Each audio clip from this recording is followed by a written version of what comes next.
Welcome to Time for Success, Business Owner Death Edition. And this is Matt Barbie, your host. And this is the show where we dive into what it's like to try to succeed in all areas of life with fatherhood and business and whatever else success means to you and our guests. And again, my name is Matt Barbie. I'm the CEO of Time for Success, and I just love working with business owner dads to be able to put the systems in place to be able to create that business that gives them and their families the lives that they dream of. And so that's really the passion behind the show. And today we've got Mr. Networker himself. He actually wrote the book on networking, right? Yeah, thanks, Matt. Yes, yeah. James Canada. Hey, Jim, how's it going today? Good, Matt. Thanks. Thank you. I'm honored to be here. Hey, man, it's great having you. So he is the founder of Alliance Technologies. So tell the audience a little bit more about what you do with Alliance. Well, Alliance Technologies is an infrastructure company, and as a matter of fact, we're about to branch out into Alliance Business Solutions and Alliance Advisor. So we're expanding our company, but we started out originally as an infrastructure company with two other partners. So I'm a co-founder. Excellent. Yeah, so you're one of the co-founders. Awesome. And so tell the audience a little bit more about your family.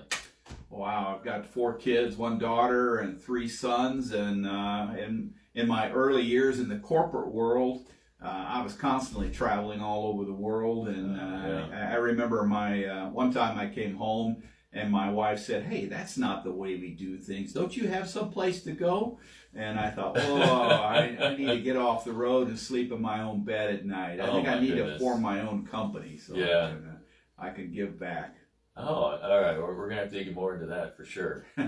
So, all right. So, man, 4 kids, and I had to be busy early on with. Wow. My wife and I had to split up, and of course, she would take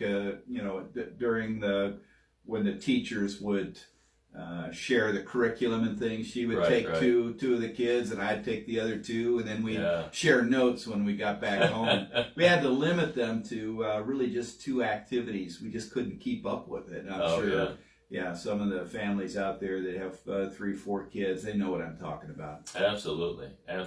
So how long have you had Alliance Technologies? We started 10 years ago. Actually, November 7th is our 10th anniversry. Having a big party at the Ritz. Oh, we're going to invite you, Matt. Oh, you are? We will. We'll invite you and about 300 others that we got on our list. Well, thank you. That sounds like a lot of fun. Yeah, it's going to be. Yeah. Just don't ask me to dance. I don't know about no dancing. Okay. And we'll have a big round of beef for you there. You can get a sandwich. Beef is good. Beef is good. Sorry for all the vegan and vegetarian listeners out there. I apologize. Turkey too. We're gonna have a breast of turkey. Right. And I'm sure some veggies. Yeah, we're gonna have veggies, cheese and crackers. There we go. So we'll cover everybody. Right. Well, that sounds like a 10-year anniversary. That's great. So, I mean, your kids must have really grown up quite a bit, just being in an entrepreneurial family, a good chunk of their lives. Actually, I spent 30 years in the corporate world. Okay. With John Deere and American Airlines and Reuters and Stone Carley and Holler and Dutzman. But to me, it was a way that I could create a book, which I did, called Corporate to Entrepreneur.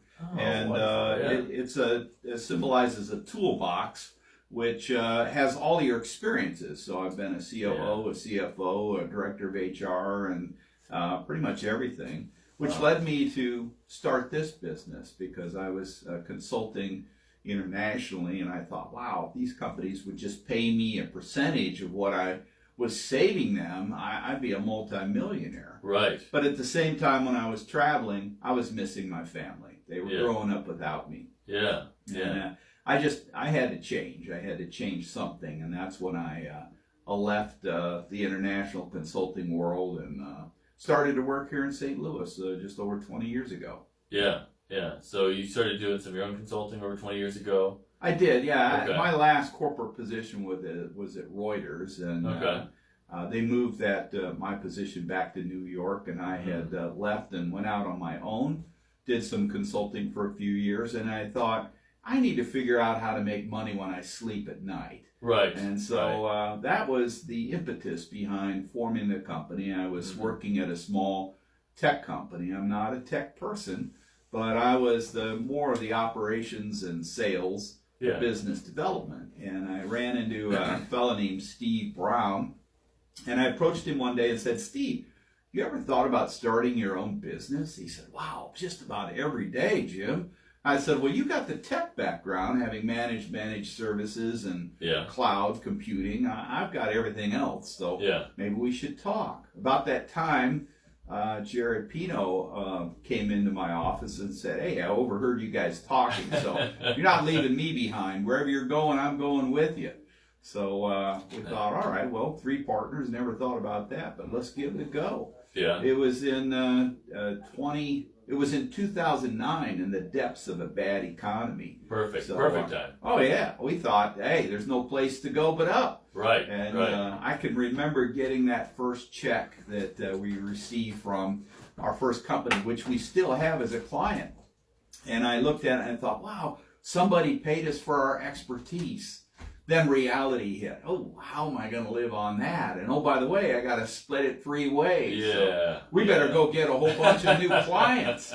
We need more of these. We need more of these. So actually, I set out with networking. That's my first venture into it. I said, man, I got to figure out how am I going to build a business when I'm not truly a sales guy. I'm not from St. Louis. And, I thought, well, I'm just going to go do what I have in the past, have a cup of coffee and listen to some people and see if I've got some ideas to share with them. And that was the start of it. And we got 70 clients in our first year of operation. It's amazing. That's amazing. Yeah, all through networking. Just through coffee. Just coffee networking, yeah. So which coffee companies have you invested in then? I should invest in Caldi's and Bread Co. and Starbucks, but those are really some cool places to right. go have a business meeting. Yeah. Oh, that's excellent. That's excellent. So, man, in that first year, how many cups of coffee would you estimate that you had? Oh boy, I probably had 3 to 4 a day. Yeah. Because I had 3 or 4 meetings a day. Right. Yeah. And I think back on it, in terms of my kids, I wish I had done this so much earlier so that I could have spent more time with them and provided them more of what they really wanted. Sure. Yeah. How old were they whenever you actually formalized the company? They were, by the time I started this company, they were in their early 20s. Okay. Yeah. Okay.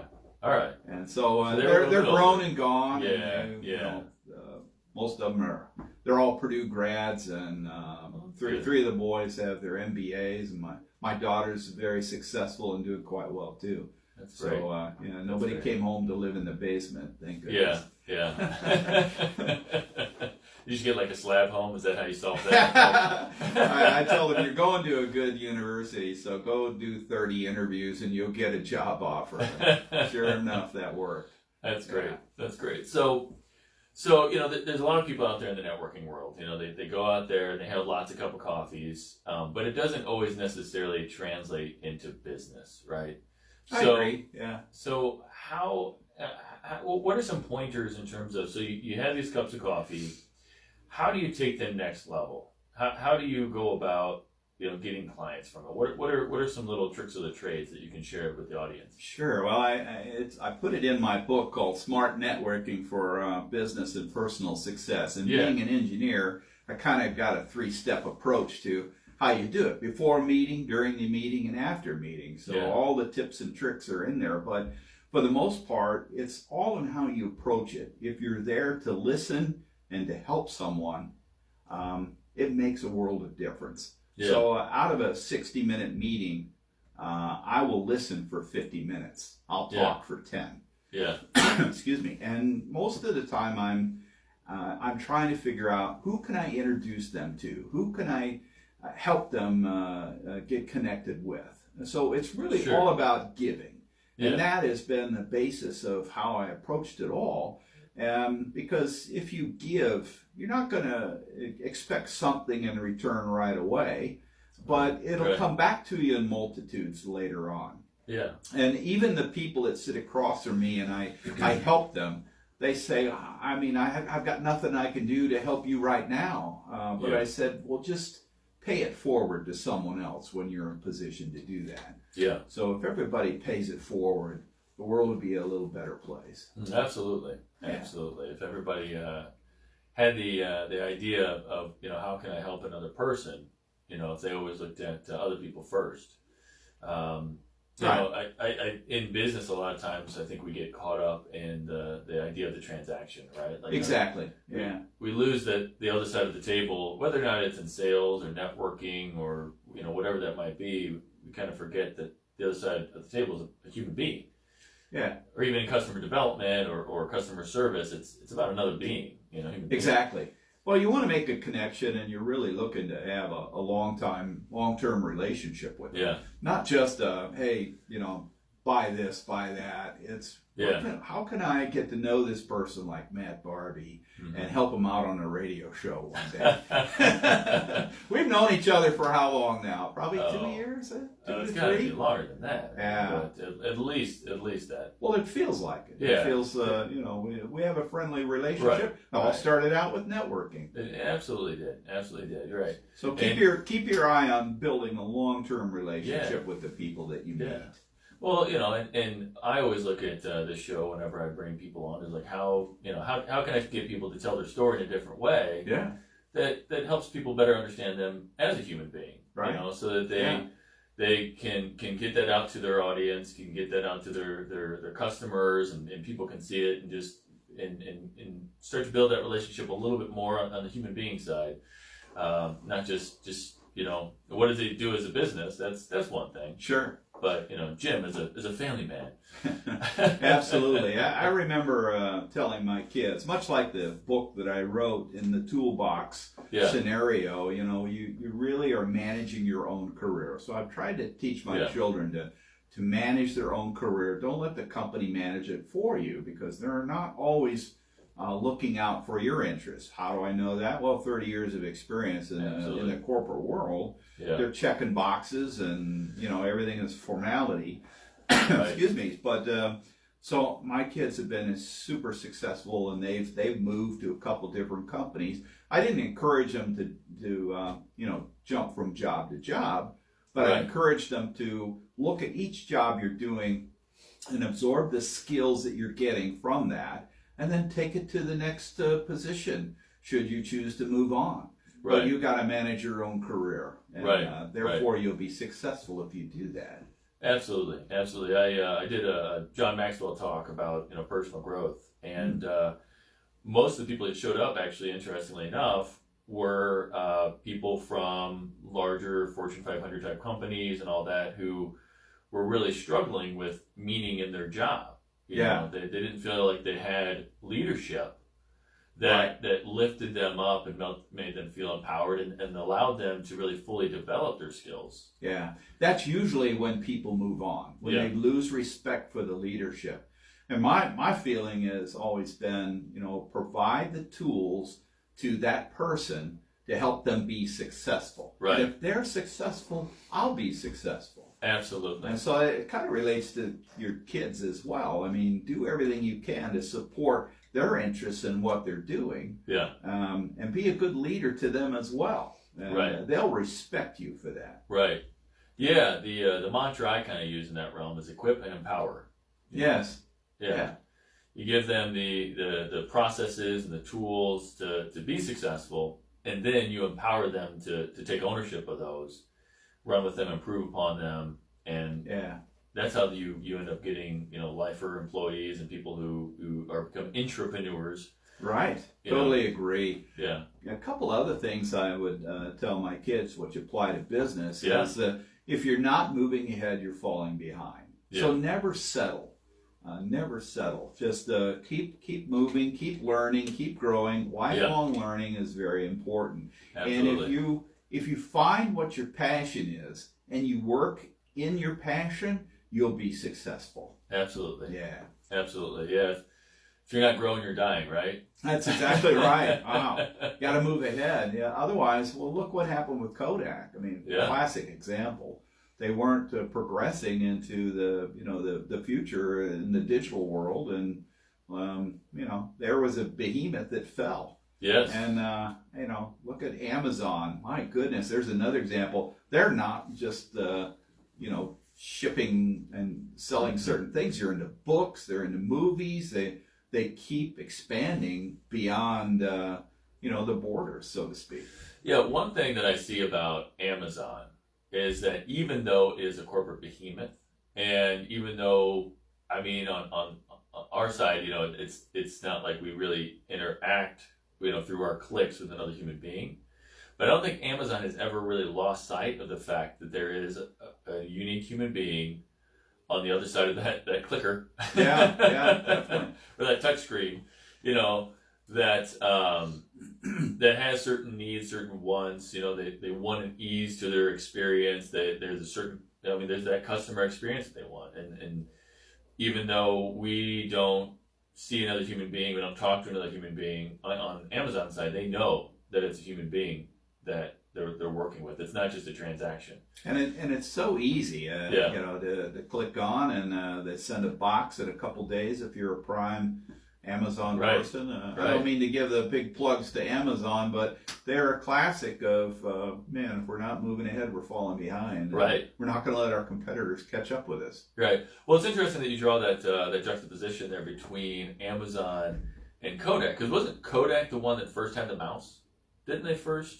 They might have. I think it was Kodak. Excuse me. I thought, and then was it IBM that picked it up next or whatever? Because Kodak's like, nobody's ever going to use that. I remember the first company that had the mouse didn't think that anybody's going to want to interact with it that way.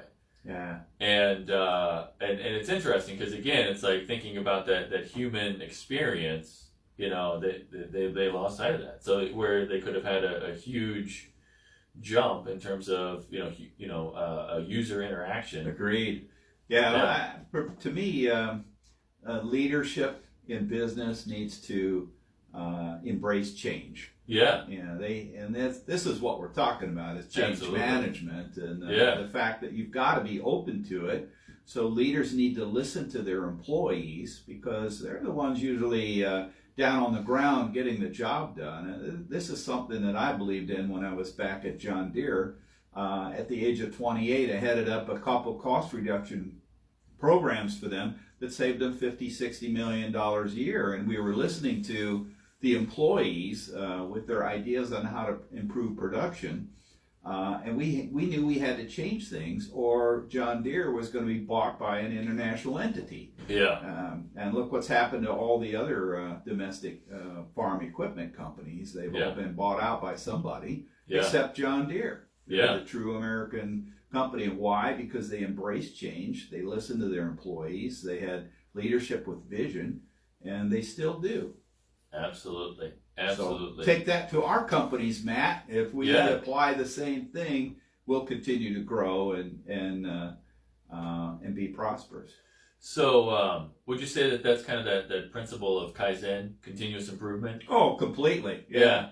Something you didn't know about me, probably, I would say 25, 30 years ago, I was working with Kajiro Yamada, Wolfgang Werner from Germany, and James McConville to start the World Association of Suggestion Programs before Kaizen became a big deal. Wow, that's incredible. Yeah, it was early stages. Huh? Early stages in that movement. Wow. Absolutely. Wow.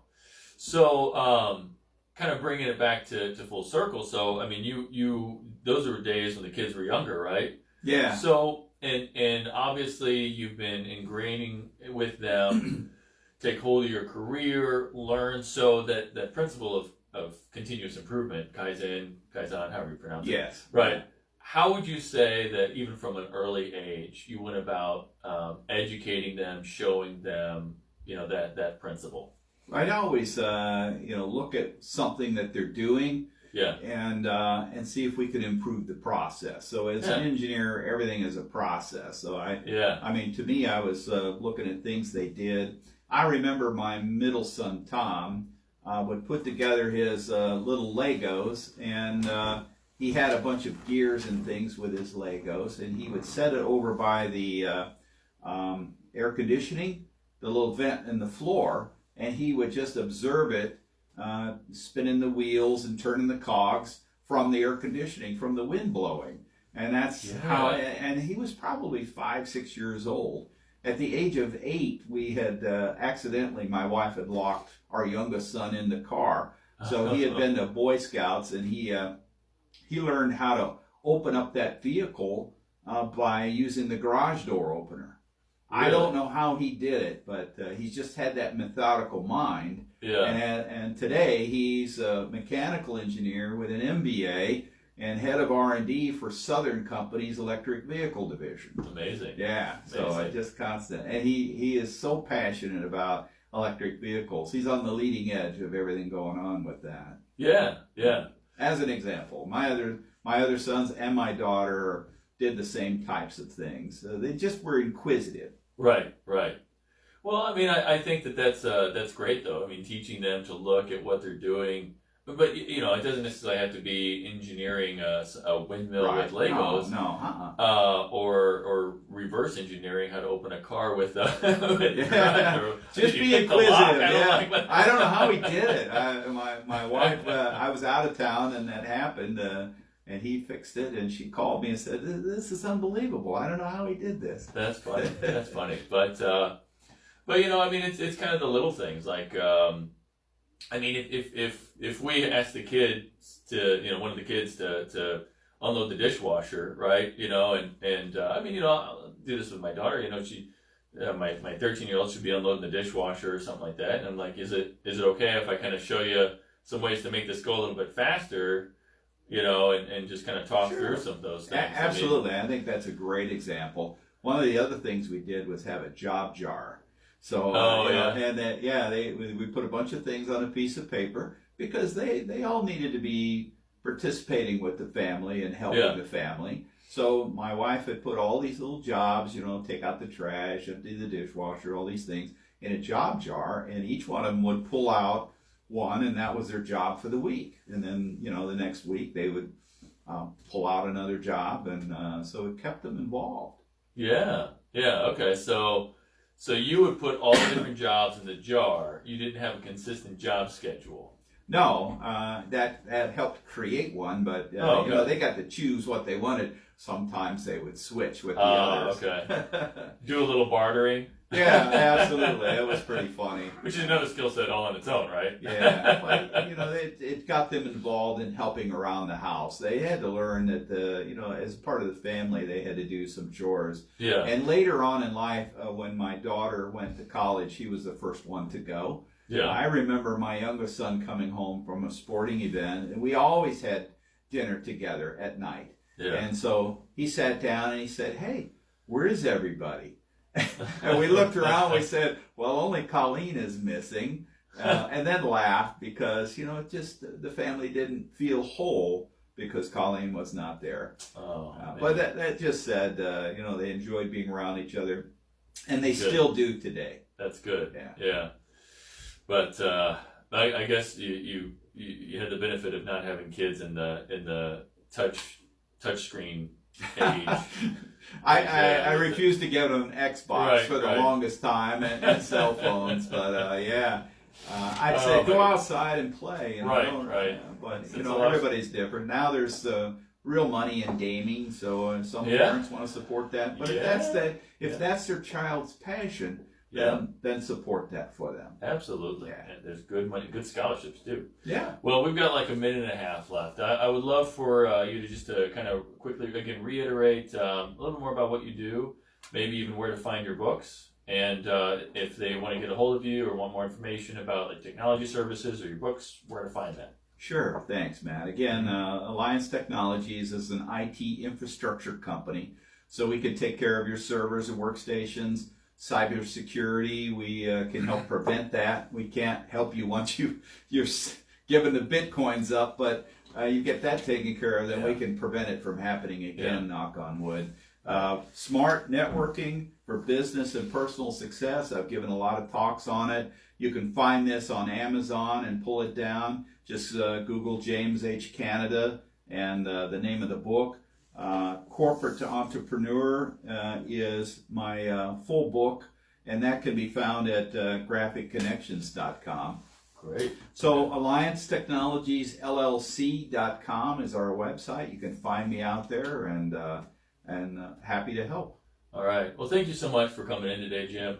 Really, really appreciate it, and really appreciate your insights. And Kaizen is probably the word of the day. Yeah, that's a tough one. Many people haven't heard of it. But hey, thanks. It's a pleasure, man. Thank you. I'm honored to have you on your show. Thank you. Yeah, honored to have you here. This is again. This is Matt Barbie with Time for Success, Business Owner Dad's Edition. And if you want to find out more information about creating a business that gives you and your family the life that you've always dreamed of, 314-441-5423. Thanks. And that's a wrap. There we go. All right. Very nice. Hey, thanks, Allie, for watching.